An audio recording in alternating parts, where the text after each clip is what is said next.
Yo, it's me, KOK. We love the Dragon Songs reprise. I uploaded a White Mage and a Astro POV. This is my Scholar clear. First things first, this is not a mechanic guide, this is a Scholar guide to help you with prog. This is not a parse guide either. And there is a lot of safety healing in this clear that I would say you're PFing the fight and you don't know your co-healer. It's always the correct thing to do in Party Finder so you don't die to damage. Anyways, phase 1, you can start off with the spread low on the main tank, and the spread low will come up again for the chain thing at the end.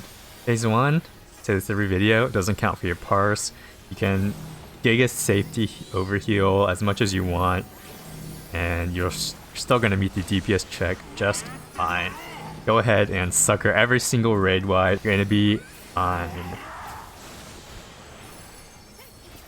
Faith on moving. Have a sucker for this. Use your knockback. You're chillin'.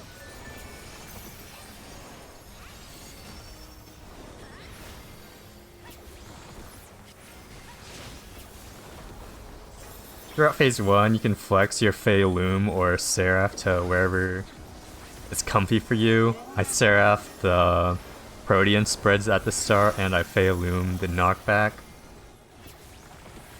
Keep an eye out for the tank's HP here. Just keep everyone as close to full HP with the shield as you can for the raid-wide damages. So for the chains here, you don't have tank LB. What I like to do is I spread low off myself and give my co-healer an X-Cog just so they don't die to the pulsing damage AoEs right after their cleave. I experience right before the melee cleave, and you can use your soil on either the standard range cleave or for the healer cleave as extra safety. Whatever the case, you can just pretty much spam suckers throughout the entire phase 1 and you'll be fine. We are doing NA strats as well as the NAUR Naur standard mid plan. It's not the most optimal you'll ever get, but it's good enough to clear, which is what it was designed to do, so it's fine by me. So I'm going to show the quick marker dance here, just so people that are new to progging and Party Finder have an idea of what's going on. While this is happening, I will say shield healers, and Scholar in particular, has a lot of micro timings that are kind of tricky to get on your initial prog of the job. It'll take some pools to get used to it, and that's okay. None of it is actually required, and you can always replace missed timings with extra heals.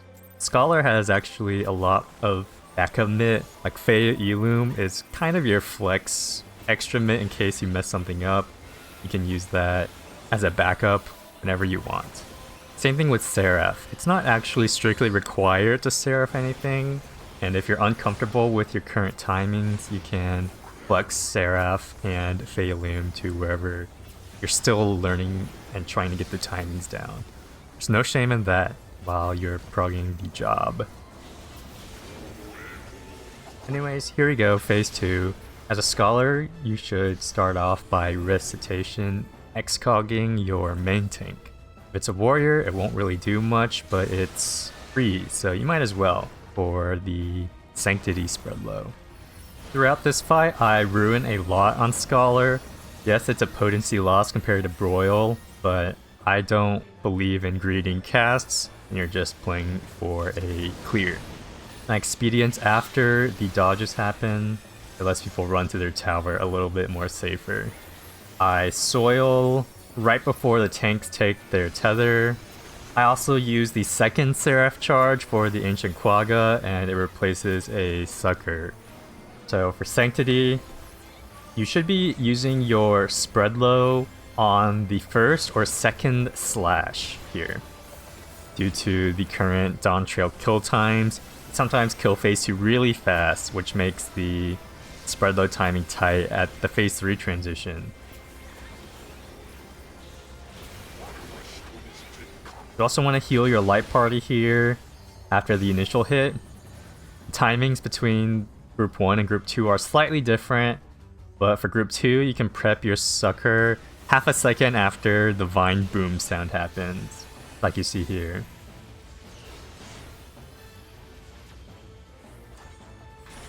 While everyone's in the center, I use my Whispering Dawn. This tops everyone up for the small tick damage that happens throughout the meteors.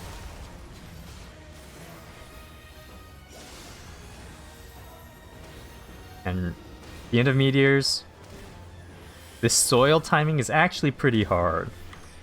There's no cue or indicator for it, but I wait about 2 to 3 GCDs after the towers disappear, and I drop a soil. This is so you can catch the ultimate end raid-wide, as well as the transition.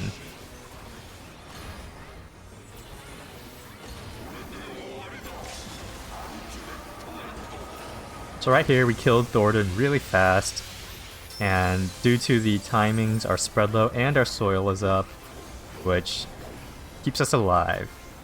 And like I mentioned before, if your soil or your spread low is not up in time, you can replace it with a Fey Eloom, and it should keep you alive.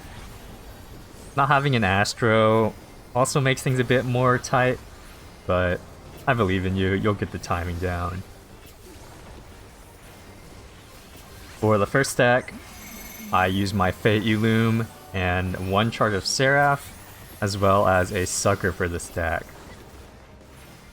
And Expedience. For the second stack, I use my second Seraph charge, my soil, and you can sucker again for safety.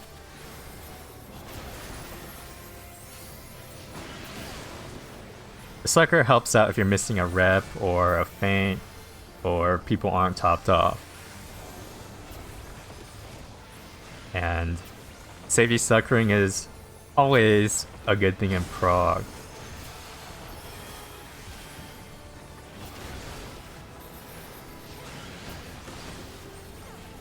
So for the towers, you want to drop your soil down, not for the tower damage, but actually for your tanks here, since they're going to be taking a very hard-hitting tank buster tether, and the extra 10% from soil will be greatly appreciated by them. So I use Dissipation at the end of P3. Dissipation is a funny ability that can easily get abused if you don't use it properly. So it gives you 3 extra stacks, which is good if you mess up your Aetherflow management and you need it for Mitt. But if you use it on cooldown and it locks you out of your fairy abilities for 3 extra energy drains, that is not good unless you know exactly what you're doing. So my only planned dissipations throughout this entire fight is at the start of P2 and at the end of P3. After that, I save dissipation for emergencies such as dying and not having any Aetherflow charges for soil, or if I mismanaged my gauge. So for eyes, I spread low as soon as P3 boss dies, and I pop Fey Eloom and Seraph when the chains spawn. I also use a sucker when the bleed falls off, so people are extra healthy for the orb pops. Because sometimes people don't use their tank mitts or whatever. Being a safety shield healer, you can cover for other people's mistakes.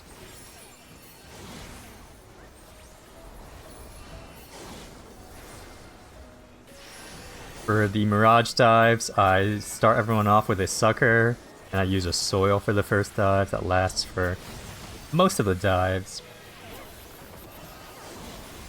I use a Whispering Dawn, and I save a Endom and my Fey Blessing for topping people up.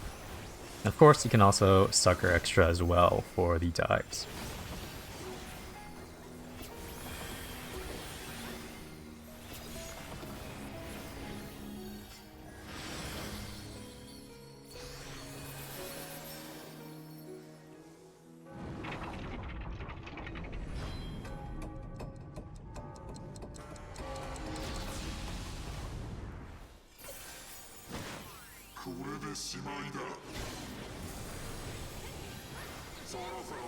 So rewind. This time you have tank LB for the healer cleave.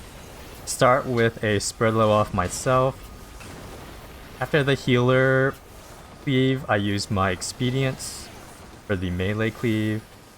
And then I soil for the range cleave. Sometimes the range gets a little low, and it's not a bad idea to sucker afterwards just so they don't die to take damage if people are missing mid. The white mage, I don't have to heal Harsh One as much since they should be using Benediction, but it's never a bad idea to have heals ready just in case they forget. Use physics at the end to pad your heal parse.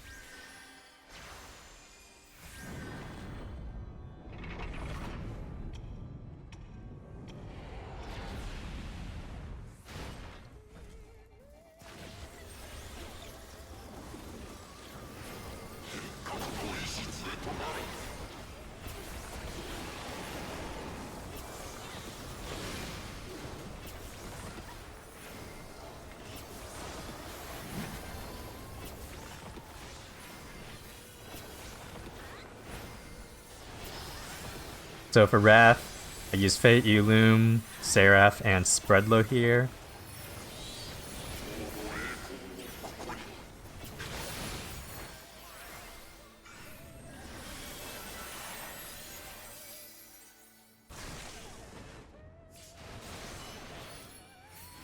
If people get low here, use extra healing.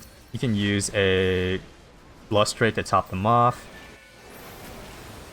I forgot to use my second Seraph charge here, but it doesn't really matter. You have time to sucker and soil before the boss becomes targetable again.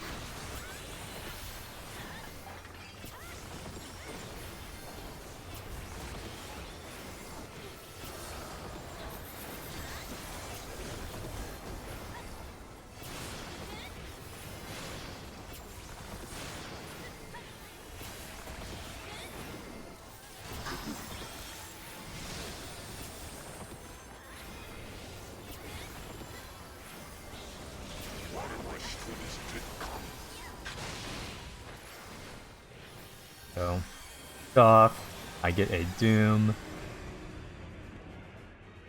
The mid sheet says to use Expedient here. I don't actually know what the best place to use it is, but I always use it after the second Quake to catch the knockback damage. Don't forget to bait your circles if you're a Edge Doom. And if you want to pad just a little bit, you can use Art of War to hit 2 meteors at a time. Ancient Quagga, you should have a Sucker and a Soil for this. And I would recommend not dotting here because you don't want to KO this guy. For the Tank Busters at the end of P5, you don't have a Dark Knight. You will have to give the off-tank some extra cooldowns, especially if they're using the bad old mitts. Here, the Gunbreaker Nebula, so they're super healthy, but I would recommend ad-lowing the off-tank right before their buster since they might die without it. I'm flexing here in Worms with 1 because my partner is a black mage, and if your partner is a black mage, you always want to flex for them so they don't have to leave their ley lines.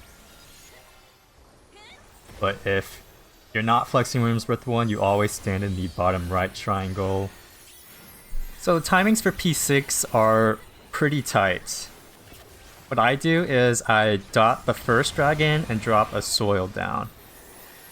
And then when the cast bar starts, you can use your Fate, Illume, and Seraph. I also Whispering Dawn when the damage goes off, so it will come back up in time for Raw. After the wins with 1 damage, use your second Seraph charge, and make sure the party has a Sucker for this Akafa. This is extra important when you don't have an Astro, since normally Astro see used there, but with a white mage you gotta make sure your mitt is on points. Stay out of the center for the rot passes, and this is Roth. So I spread low when the cast bar starts, and I use my expedients halfway in the Roth cast bar. This is actually intentional, so the speed boost you get from experience falls off for Wrath Flames. Because from my experience, the speed boost actually causes more wipes than it helps. So I experience early, so the speed boost falls off. I think a lot of the time it just catches people off guard, so be considerate I use it early. You also want to identify the starting Wrath safe corner as soon as you can for your soil. This is important because if you soil too late, it won't be up for the stack after Wrath. So do your best to figure it out and soil as soon as you can. For Worm's Breath 2, I use Fey Eloom and Seraph plus Sucker. It's a little hard here because the party is spread out pre-positioning for Worm's Breath 2, plus there's a Rot Pass in the middle. But try to hit as many people as you can with your mitt, and make sure you get to your Worm's Breath static spot when you can. After Worm's Breath 2, you should drop your Soil, your second Seraph charge, and Sucker the party. Dump extra mitt on your non-invuln Cot tanks if you can, and if you have Pyretic, do your best to get it off before it starts ticking, since it's really punishing for casters. When your Pyretic hits 4 seconds, you should be double escaping by then already. Try to heal the party up for touchdown, keep an eye out for your tanks since they're still taking a heavy dot, and kill the dragons. P7 transition. You want to start off the 2 bleeds with a Sucker just so you don't get one shot from it. If you're feeling charitable, you can help with the bleed healings. And for the final hit of the transition, you want to prep your spread low, but hold off on it until the second bleed falls off. So many scholars spread low too early, like after the first bleed because they forget, or in the middle of the second bleed, which ticks their spread low damage.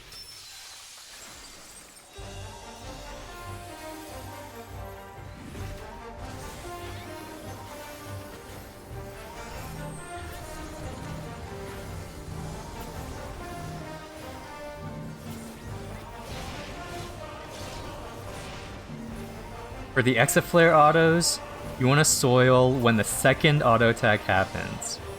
This will make it so your soil comes back up in time for Giga Flare. A lot of people forget about this timing and they don't soil until the Akmorn starts, which at that point is already too late, and Giga Flare will be very damaging without a soil. So just be aware.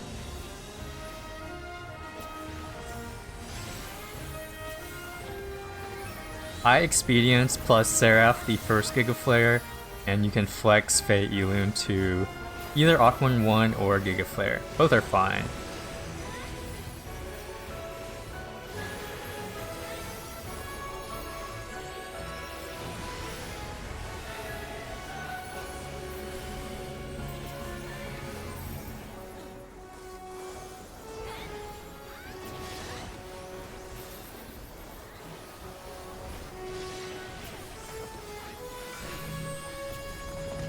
For the second Exit Flares, the same soil timing applies. You want to soil during the second melee auto attack.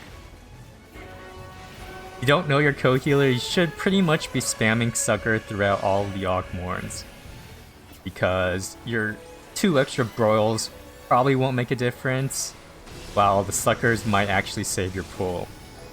During Ogmorn 2 and 3, you should give an Excog to the non-invulning tank. It might be hard to identify them if you're not used to the fight, but in general, you give the warrior the Excog for the second Ogmorn, and you give the non-warrior the Excog for the third Ogmorn. If you don't have a warrior, well, good luck I guess. And just try to react to which tank doesn't invuln. For Giga Flare 2, make sure your soil is up for this, and make sure the party has a shield. You should spread low this, since it should be up now from the initial transition spread low.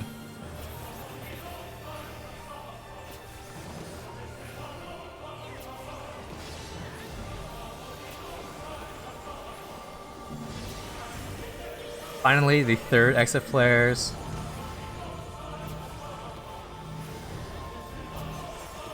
And do keep an eye out for the tank's HP. They don't receive spot healing from a regen healer. You can always Adlo or Fairy Tether them. Fairy Tether doesn't do a whole lot, but it's still better than nothing, and might as well use it. Anyways, the third Akmorn, feel free to use any unit you have. You don't have to early soil this because there's no third Giga Flare. Don't let the party die, it still does a lot of damage. Don't let the non-invuln tank die, they're going to be taking a lot of damage. Use an Excog on them, use a Fairy Tether on them, have Lustrates ready for them. Whatever the case, just keep your party alive, and it should be an easy clear if people were clean with it. Congrats to the White Mage for clearing. I knew they were the Seafer ones, so I had extra piety pieces on, just so I could safety heal in case I needed it. Whatever the case, I hope you found some use out of this POV, and good luck for your Scholar DSR prog. Thanks for watching, and I guess stay tuned if you're interested in a SCH DSR guide. Who knows? I'll see you around, and